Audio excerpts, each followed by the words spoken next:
Messages. Messages are hated in society because everybody likes pictures. And right now we're going back to the hieroglyphic age where we have emojis and we have lack of writing. Because now even children are not learning cursive in school, and we're losing the effect and the spirit of words. Why are words more powerful than the image that people see?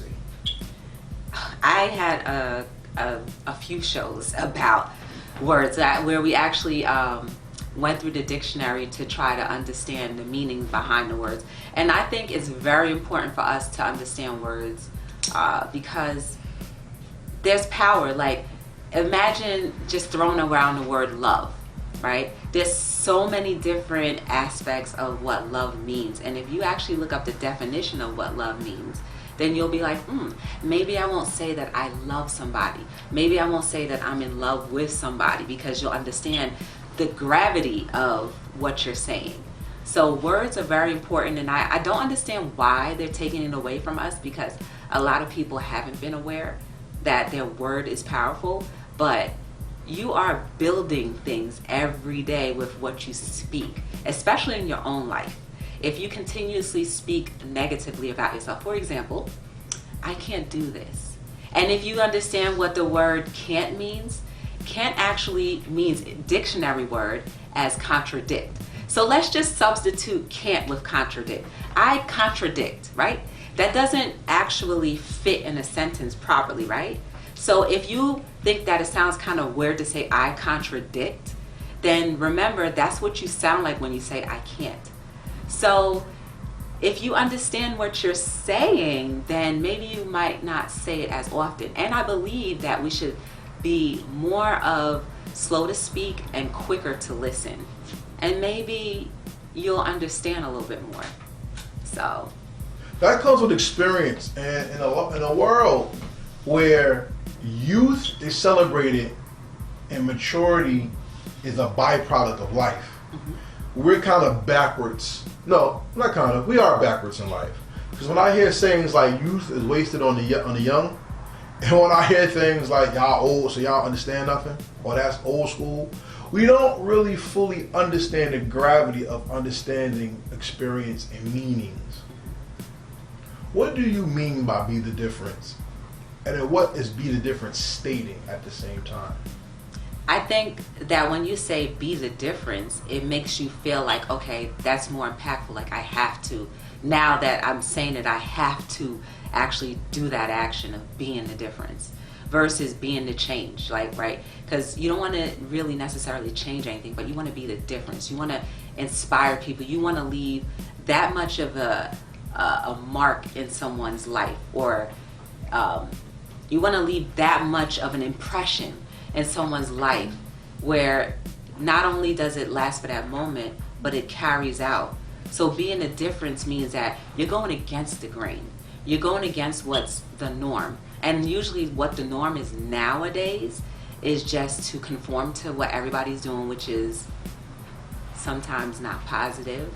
But again, I feel like if we take off the TVs and our radio, sometimes you will notice that our world is not as bad as what they say it is. I believe that our world is changing for the better every single day. And the reason why I believe that is because I see it. I see so many people doing great things, but it's not highlighted. For some reason, we're supposed to be depressed, right?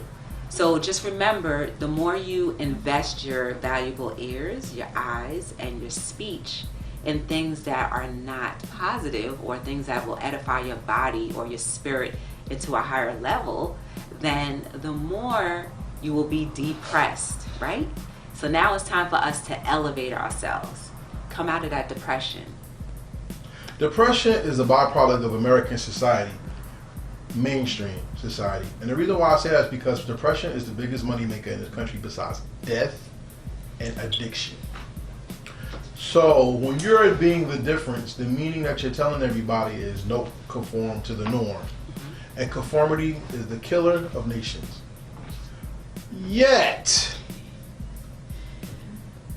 if that is the grand design, of not only racism, classism, and any type of ism that takes away social construct and social conscience. How do we rebuild the mind when depression leads to FDA giving us crack sandwiches called Popeye's chicken sandwiches, and also how do we use that to kill the emoji age and get back to not only wishful thinking but meaningful learning? You got to turn off your distractions. But That would absolutely mean that you would have to shut the networks down, because if enough of us stopped spending so much time in front of the I don't want to call it the programming. The idiot box. No, because it's programming. Yeah, it makes If you an enough idiot. of us stop looking at the programming and reprogram, anything is reprogrammable, even a human. Even a human being is reprogrammable, but it takes time, because remember, we've been raised by wonderful people, and I'm not saying that our parents were bad and whatever, but a lot of the things that they were taught was taught to them, and they're only doing what they think is best for us. But it's going to take back relearning different things from childhood to being a person that whoever you believe in, whether it's God or your creator or whoever it is, what they sought you out to be in this life. And that's going to take time. Just like it took time for you to be in a negative mindset, it's going to take time for you to come out of that. So it takes patience, it takes time, and it definitely will mean that you have to reprogram yourself by not being in front of the programming anymore. And that includes radio, TV, and even our lovely cell phones. Because then we will be able to get back together as a community. A lot of times too in my show, I'm like, well, we have libraries that are dying. Why not everybody just have like a day or two where the community gets together once a month and have like board game night, so everybody gets to know each other again, and you get to talk to people. You'll learn how to communicate again, because we don't know how to communicate. We don't. But this is where we're gonna actually have a conversation, because I believe that idiots talk more than listen. Bible tells you that. I believe we are in the idiot. We're in the idiot generation right now. To me, and I'm saying people are genuinely idiots. I'm telling you, people being made into idiots, and they think that stuff is righteous, and it's not. Even in the scriptures, it says when God speaks His word, it's like the rain; it doesn't come back. The words have meaning, and your meanings carry spirits, and there's a weight of consciousness with it. It also says the devil is the prince of the air. And air comes from your mouth, and the tongue is also the key between life and death, because you can speak your way into and out of situations. So words are very powerful. Yet, pictures and words together have hit the human spirit in a way where not only are we learning bastardized way, we're being made bastards in learning, period. So I ask you this, and give me your deepest, give me your truth, give me everything that you feel. What are the weapons of mass distraction? TV. Is that it? Let me think. What other things are distractions? The weapons of mass distraction. Cell phones. Give me some more. Radio. Ooh, give me another one. Because all you're going to is electronic. What else do we have? We have media. What else? I mean, I'm not sure what other things outside of that, because I know I can only speak from experience, and I know those are the things that once I turned off, I was able to turn back on. Okay. I think church is a mass distraction. I think school is a mass distraction. I think certain music can be mass distraction. If not all music can be a mass distraction.